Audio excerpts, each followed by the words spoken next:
Hello everyone, welcome to my second part 2, chapter 1, post World War political developments. So, hope you guys like the first video of chapter 1. If you have not watched, so there is a link in the description, please go for it. So, friends, part 2, let's get started. So, as in our part 1, World War 1, League of Nations, and World War 2 has been completed, or I mean to say that I have explained them, and now you people are being used to it. My way of teaching, I teach in English and Hindi, both language, for both students, and my main motto is for you people to get a concept clarity, plus you should be able to write your answers during your exam time. Our main motto of our classes. So let's get started. So now, after getting World War One over, League of Nations was formed. After getting World War, then League of Nations was failed, due to which World War Two gets started. Now, after the death of Hitler and Germany was stopped, at the same time, at the same time, Japan was also get defeated. So Japan was also get stopped at the same time. So दोस्तों, world war one get over.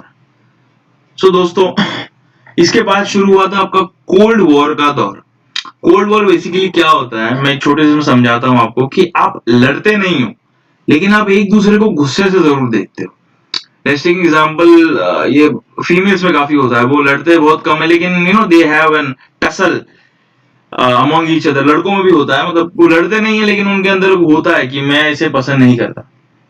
सो उसी तरह जब world war खत्म हुआ, तो दोस्तों क्या हुआ था, कहते हैं ना, एक कहावत है कि दो तलवार एक मयान में नहीं रह सकते. मतलब कि दो ताकतवर लोग एक ही जगह नहीं रह सकते. उसी तरह हमारे अर्थ में बायोपोलरिज्म हो गया था. मतलब बायोपोलरिज्म का मतलब ये होता है दोस्तों, दो सुपर पावर हो गए थे. एक तो जो आज भी है अमेरिका, दूसरा सोवियत यूनियन जो प्रेजेंट रशिया है. तो सोवियत यूनियन दोस्तों काफी बड़ा हुआ करता था उस समय. उनकी टेरिटरीज यूरोप तक थी, इतना ह्यूज था. तो दोस्तों क्या हुआ, अमेरिका और Soviet union allies in second world war turned competitor. Competitor कैसे है, मतलब दोनों के पास पावर है, दोनों के पास लोग हैं, दोनों के पास इकोनॉमी भी अच्छी है. तो अब एक क्वेश्चन ये आ गया कि अब कौन रूल करेगा, क्योंकि हिटलर साहब बैठ चुके थे बंद. जापान को तो यूएस ने सबक सिखा ही लिया था. अच्छा, तो क्वेश्चन ये आया कि अब कौन रूल करेगा, क्योंकि हमारे वर्ल्ड को उस समय बोलते ना, कोई एक बंदा चाहिए. हम हर इंसान, क्योंकि ह्यूमन बीइंग एक एनिमल होता है, जब तक लगाम ना लगाया जाए, जब तक उसे डिसिप्लिन ना सिखाया जाए, जब तक उसे दायरे ना बताए जाए, तब तक वो चीजें होती नहीं है. तो दोस्तों वो उन्हें समझ में ऐसा लगा कि अब कौन रूल करेगा. तो अमेरिका ने बोला हम करेंगे, रशिया ने बोला हम भी करेंगे, क्योंकि हम भी तुम्हारे बराबर ही हैं पावर में. तो अमेरिका में एक आइडियोलॉजी चलती दोस्तों, और जो आज भी चलती है, कैपिटलिज्म. कैपिटलिज्म बेसिकली क्या होता है, सिंपल एक दायरे बताओ, पैसा कमाना है बस, कुछ मत करो, सिर्फ पैसा कमाओ, लाइफ मत जियो. जो हम आज इंडिया में कर रहे हैं, हम लोग पागलों की तरह भाग रहे हैं चीजों के पीछे, है ना, लाइफ छोड़ के एक साइड में. उसमें हम क्या दुनिया भर की बीमारी मोल ले लेते एक सर्टेन एज में आके, फिर डॉक्टर को पे करते जो हमने हार्ड एंड मनी कमाया अपनी मेहनत से, सो कॉल्ड हम जिसे कहते हैं. तो अमेरिका वही प्रिंसिपल पे चलता है. तो आप देख भी रहोगे वहां के जो प्रेसिडेंट बने हैं, डोनाल्ड ट्रंप, बंदा बहुत बड़ा बिजनेसमैन है, और देख ही रहो किस तरह चाइना से फाइट कर रहा है. एक छोटा सा पिक्चर मैंने आपको साइड में दिया भी है. तो अमेरिका और सोवियत यूनियन में टसल होगी. 40 to 45 years of international politics. दोस्तों ये इतने साल तक थोड़ा बहुत कोल्ड वॉर चल ही रहा था. Cold war means no actual war but a condition may cause war. मतलब लेट्स टेक एन एग्जांपल, अगर किसी एक पार्ट बोलते बैलेंस बना के रखा, तो किसी एक ने गलती की तो पक्का वॉर होना ही था. और लोग डरे हुए थे, क्यों, क्योंकि उस समय अमेरिका के पास और रशिया के पास, दोनों के पास न्यूक्लियर वेपन था. दोस्तों आज की तारीख में इंडिया और पाकिस्तान दोनों के पास है. दोनों ने अगर, या इंडिया और चाइना के पास भी है, तो दोनों ने अगर इस पे छोड़ा ना, क्योंकि उन्होंने अगर रिलीज किया न्यूक्लियर वेपन, तो हमें हमारे सैटेलाइट के थ्रू पता चल जाएगा. तो उनके और हमारे बीच में न्यूक्लियर वेपन छोड़ने में कुछ सेकेंड्स का देरी होगा, सिर्फ कुछ सेकेंड्स का दोस्तों, लेकिन उसका कॉस्ट दोनों नेशन को चुकाना पड़ेगा। उसी तरह पूरा वर्ल्ड डरा हुआ था, अगर इन दोनों के बीच में न्यूक्लियर वॉर हो गया तो उनको तो तकलीफ होगी, लेकिन बाकी कंट्रीज को भी होगी। मैं आप लोग को पहले भी वीडियो में बता चुका हूं, अगर आप लोग को न्यूक्लियर वेपन पे कि वो कैसे बनता है, वो क्यों बनाया जाता है, उसका डिस्ट्रक्शन किस लेवल पे होता है, क्या होता है क्या नहीं होता, पूरा मैकेनिज्म सीखना हूं, डीप नहीं जाऊंगा, लेकिन ऊपर का ऊपर आपको जरूर बताऊंगा। अगर चाहिए तो कमेंट सेक्शन में जरूर कमेंट कीजिए इस चीज को लेके। तो दोस्तों, America was super power and Soviet Union was trying to be super power. तो दोस्तों, कोल्ड वॉर शुरू हो चुका था, लोग तकलीफ में थे, तो इसके इफेक्ट दिखने लगे और आपके टेक्स्ट बुक में काफी बेहतरीन तरीके से इन चीजों को बताया है। तो दोस्तों, जब लड़ना होता है शुरू, तो थोड़ा समझ पैदा कीजिए अपने अंदर कि जब मुझे किसी से लड़ना है तो मुझे क्या करना पड़ेगा। मुझे 3 चीज को स्ट्रॉन्ग करना पड़ेगा, इकोनॉमी, सोशल, जो पीपल का सपोर्ट, तीसरा अपने फ्रेंड्स को, है ना। मुझे अकेले तो मैं लड़ नहीं पाऊंगा, तो मुझे मेरे दोस्त भी चाहिए होंगे। उसी तरह अमेरिका ने शुरू किया नाटो की शुरुआत, North Atlantic Treaty of Organization, जिसका डोमिनेंस कौन होगा, अमेरिका ने शुरू किया तो अमेरिका ही होगा, राइट। तो इसमें उन्होंने अपने दोस्त बनाना शुरू किया कंट्रीज को, उनसे साइन करवाए। साइन मतलब कल को हमसे वॉर होता है और हमको तुम्हारी जरूरत है तो तुमको आना पड़ेगा। अमेरिका ने ऐसा किया तो रशिया को पता, रशिया ने बोला हम क्यों पीछे रहेंगे, तो उन्होंने वॉर्सो पैक्ट साइन करवाना शुरू किया, मिलिट्री अलायंस ऑफ सोवियत। बायपोलरिज्म शुरू हो चुका था, जिस तरह मैंने आपको पहले ही स्लाइड में बता दिया था, पहले ही स्लाइड में बायपोलरिज्म, 2 पोल, बायपोलर, 2 साइड से super power. Warsaw pact Russia का था, नाटो अमेरिका का था। ये याद रखना दोस्तों, आपको फिजिकल मैथ्स में शायद पूछ लिया जाए कि नाटो कौन सी कंट्री का था और उसमें डोमिनेंट कौन था, और वॉर्सो कौन सी कंट्री का था, उसमें डोमिनेंट कौन था। तो दोस्तों, क्या होता है, यूएसएसआर काफी बड़ा था तो उसके अंदर काफी नेशन थे, तो लोगों ने उसे सपोर्ट किया। उसी तरह अमेरिका भी काफी सुपर पावर था और वर्ल्ड वॉर 2 में तो देखा ही था लोगों ने, तो उन्होंने भी लोगों ने सपोर्ट किया। लेकिन दोस्तों, आर्म्स रेस शुरू हो चुकी थी, सुपर वेपन स्टार्ट प्रोड्यूस हो गया था दोस्तों। मतलब ह्यूमन इन्वॉल्वमेंट कम, लेकिन वेपन से डिस्ट्रक्शन ज्यादा। ये एक वेपन का शुरू हो गया था, मोर डिस्ट्रक्टिव, मोर वेपन, खूब लोग मरे, खूब लोगों को तकलीफ हो, इकोनॉमी क्रैश हो जाए, जिससे वो कंट्री बाउ डाउन कर दे, मतलब झुक जाए आपके सामने। It means harm international peace, hence effort to control arms and disarmament happened. दोस्तों, आर्म्स रेस शुरू हो गया था, लोग डर चुके थे कुछ लोग, तो उन्होंने सोचा कि देखो हम भी उनके अलायंस बने तो हम पे भी दिक्कत आ जाएगी, तो उन्होंने पीस एफर्ट्स शुरू किया। मतलब उन्होंने जो बड़े बड़े वेपन्स होते हैं, न्यूक्लियर वेपन, इसको डिसआर्मामेंट शुरू किया। डिसआर्मामेंट मतलब क्या दोस्तों, उन्हें डीएक्टिवेट करना शुरू किया। न्यू रशिया में ये रशिया में काफी देखा गया था, जो उनके न्यूक्लियर प्लांट्स थे बहुत सारे, उनको प्रेशराइज करके बंद करवाना शुरू किया।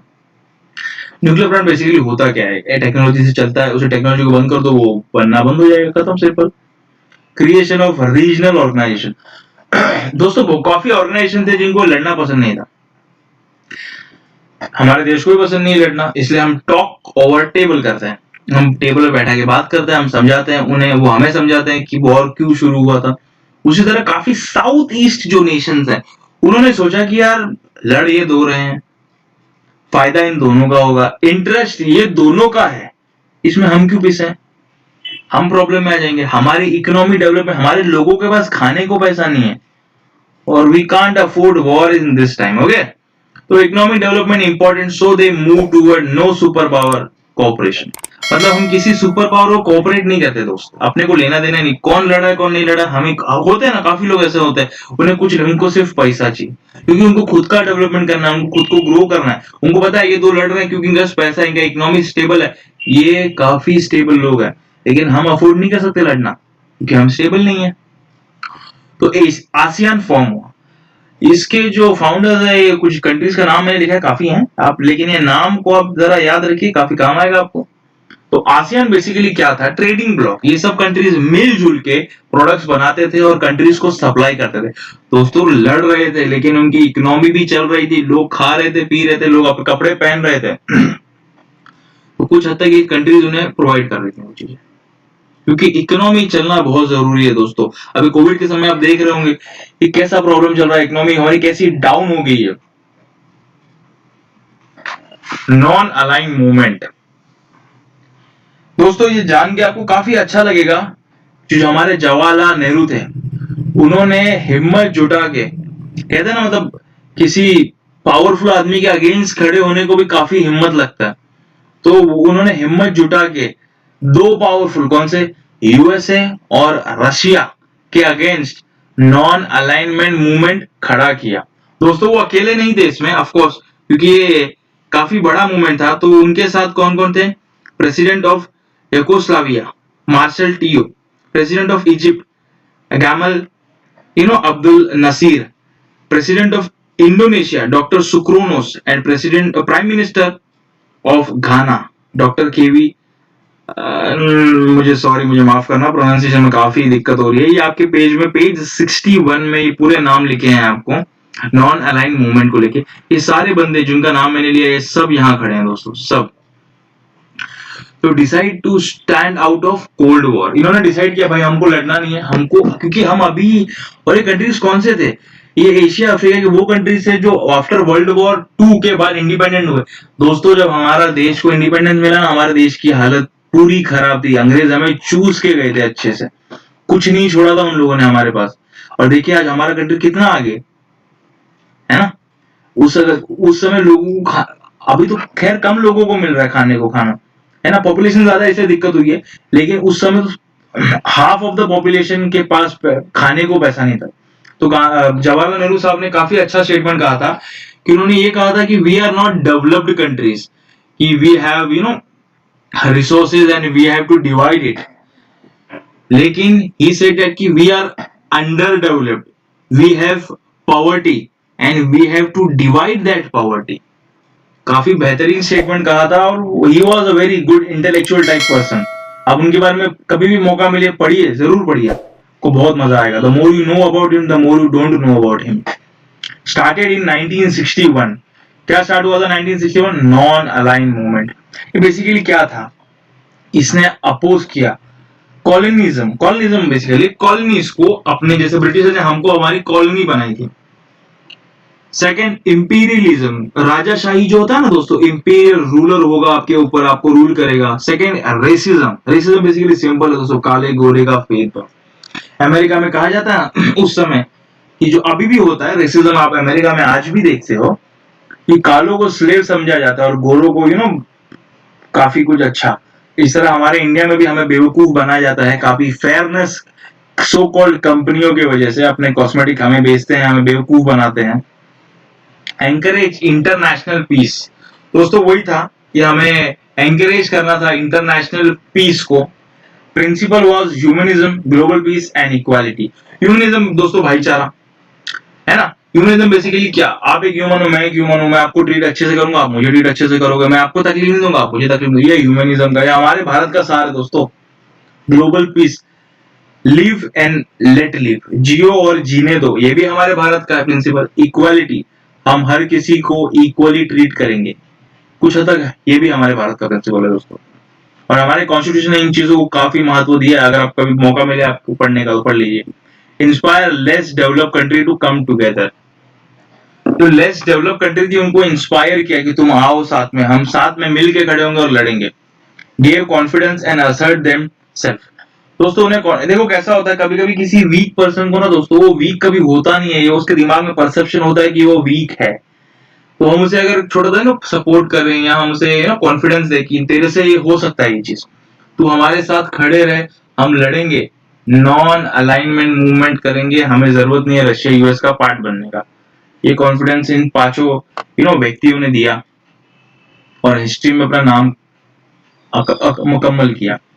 एंड ऑफ कोल्ड वॉर, दोस्तों कोल्ड वॉर खत्म हुआ। तो ना क्वेश्चन आ रहा है कोल्ड वॉर कैसे खत्म हुआ, क्योंकि दोनों तो सुपर पावर थे, और जिस तरह मैं आपको बताऊं अमेरिका तब भी सुपर पावर था, आज भी सुपर पावर है। इसका मतलब ये कोई तो कंट्री झुका होगा, और झुका था Soviet union. Soviet union disintegrate हो गया था दोस्तों। अब ये कैसे हुआ मैं बताता हूँ। सोवियत यूनियन में एक फिलोसॉफी चलती थी कम्युनिज्म, मतलब स्टेट सब चीजों को अडॉप्ट करेगा। स्टेट सब चीजों को अडॉप्ट करेगा मतलब स्टेट आपको खाना भी देगा, स्टेट आपको नौकरी भी देगा। और दोस्तों ये चीजें वहां फेल हो गई, इसलिए सोवियत यूनियन अडॉप्ट किया ओपन इकोनॉमी। और उन्हें अपना स्टेट ने लूज कर दिया अपना पावर। ओपन इकोनॉमी बेसिकली उन्होंने ट्रेड स्टार्ट कर दिया, उन्होंने दूसरे कंट्रीज को अपने यहाँ आने इन्वॉल्व किया और अपने आप को मतलब क्लोज नहीं रखा। जैसे हमारा 1991 से पहले हमारी इकोनॉमी क्लोज थी फॉरेन इसके लिए, फॉरेन प्रोडक्ट्स के लिए, फॉरेन चीजों के लिए, लेकिन 1991 के बाद हमने हमारी इकोनॉमी को ओपन किया। तो दोस्तों जब हमारी इकोनॉमी ओपन हुई तो उसी तरह रशिया ने भी अपना इकोनॉमी ओपन किया उस समय। तो president of Soviet union Mikhail Gorbachev implemented policy of पैसोकिया restricting restructuring, I am really sorry for that, restricted नहीं है वो रिस्ट्रक्चरिंग है, और ग्लोसोनिया ओपननेस द पॉलिसी कंट्रोल। देखो पहले उस समय वो मीडिया को कंट्रोल करते थे। मीडिया को कंट्रोल करना बेसिकली आपको वो चीज दिखानी है जो वो चीज दिखानी है अपने पब्लिक को जो आप दिखाने चाहते हो, लेकिन यहाँ पे उन्होंने वो रिस्ट्रिक्शन को हटा दिया और मीडिया ने काफी कंट्रीज के बारे में उन्हें बताना शुरू किया कि ये कंट्री में ये पॉलिटिक्स है, ये यहाँ पे ऐसा है, तो ये लोग ऐसे कमाते हैं, इस तरह खाते हैं। हमारे यहाँ डेमोक्रेसी नहीं है और वहां पे सब चीजें एंड हुई और डेमोक्रेसी को इंट्रोडक्शन डेमोक्रेसी का वहां पे हुआ। तो डिक्टेटरशिप चली गई, किंग के हाथ से सब चीजें चली गई और वो प्रॉब्लम में आ गया। East European country adopted, east European country दोस्तों उन्होंने अडॉप्ट किया था कैपिटलिज्म और डेमोक्रेसी। तो उन्होंने जाहिर सी बात है उन्होंने इन चीजों का एग्जाम्पल दिया। Soviet union was disintegrated and new nation was created, और नेशन को आज हम क्या बुलाते हैं? रशिया। प्रेजेंट रशिया जिसके प्रेसिडेंट है Vladimir Putin. Okay, post cold war world. दोस्तों कोल्ड वॉर खत्म हो गया, उसके बाद वर्ल्ड का क्या सिचुएशन हुआ ये मैं आपको बताना चाहूंगा। America remain the super power in the world politics. ये जो आज आप भी देख रहे हो काफी ऑर्गेनाइजेशन में अमेरिका का डोमिनेंस आज भी है। Conductive atmosphere revealed the growth in trade and economic relation between among the nation, capital, labor, market, information circulation throughout the world, ideas spread freely as well. दोस्तों लेबर यहाँ से वहां जाने लगे, यहाँ से वहां FDIs कैपिटल जिसे कहते हैं, मार्केट उनके जहां से वहां खुलने लगे, इंफॉर्मेशन काफी कुछ गया फ्री, इंटरनेट भी आया, इससे हमारी कनेक्टिविटी होगी। जो मैं घर बैठे आपको वीडियो लेक्चर दे रहा हूँ फ्री ऑफ कॉस्ट और मैं आपको फ्रीली एड्रेस कर रहा हूँ चीजों को, this is the power of globalization दोस्तों। As all nations of the world decided to give priority to trade relation, the idea of giving aid to other nation fell behind. Aid in the sense दोस्तों हमारा India ने भी काफी add लिया, help. तो उन्होंने बोला अभी तुमको हेल्प की जरूरत नहीं है, तुम तुम्हारी कंट्री की इकोनॉमी को ओपन करो, वहां पे ट्रेड शुरू करो, खुद पैसा कमाओ खुद के रिसोर्सेज से। Instead of effort being made to establish economic relation, the description of country was adapted. Another has no change, enemy nation or rival nation. दोस्तों अगर मैं आपको बोलूं इंटरडिपेंडेंस, आपका और मेरा इकोनॉमी एक कनेक्टेड है, तो आप मेरे से लड़ाई करोगे या मैं आपसे लड़ाई करूंगा? नहीं करूंगा। अगर समझो हम ट्रेड कर रहे हैं, मैं यहाँ से आपको कॉटन भेजता हूँ और आप वहां से मुझे शक्कर भेजते हो, और दोनों का इंपॉर्टेंट है। अगर मेरा कॉटन आपके यहाँ जाता है तो आपके यहाँ कपड़े बनते हैं, और मेरा आपका शक्कर यहाँ आता है तो यहाँ पे हम मिठाई बना पाते हैं, हम शक्कर का टेस्ट कर पाते हैं बेहतरीन तरीके से। तो मैं आपसे कभी लड़ूंगा नहीं और आप मुझसे कभी लड़ोगे नहीं। तो ये ट्रेड डिपेंडेंस बढ़ा दिया तो कोई कंट्री लड़ेगी नहीं आपस में एक दूसरे से, राइवलरी होगी नहीं, क्योंकि सब इकोनॉमी कमाने में इंटरेस्टेड हो जाएंगे, जो कैपिटलिज्म का सार है। Responsibility of United Nations has increased. The United Nations has now taken concerned step to maintain global peace and security. United nation, UN का आपने काफी नाम सुना होगा दोस्तों, जहाँ पे हमारे प्रेसिडेंट प्राइम मिनिस्टर जाके पाकिस्तान के खिलाफ स्पीच देते हैं और पाकिस्तान के prime minister sofa Imran Khan भी आके कभी कभी उन्हें मौका मिल जाता है बोलने का तो वो भी आके बोल के जाते हैं और उनकी बातें कोई सुनता भी नहीं है, ये अगर आप नोटिस करो उनके स्पीच में। और एक बात बोलता हूँ, जब हमारे पीएम बोलते हैं ना तो नहीं सुनने वाला भी सुनना शुरू कर देता है। ये काफी अच्छी स्किल है उनमें, ओरिएंटेशन स्किल बोलते हैं जिसमें।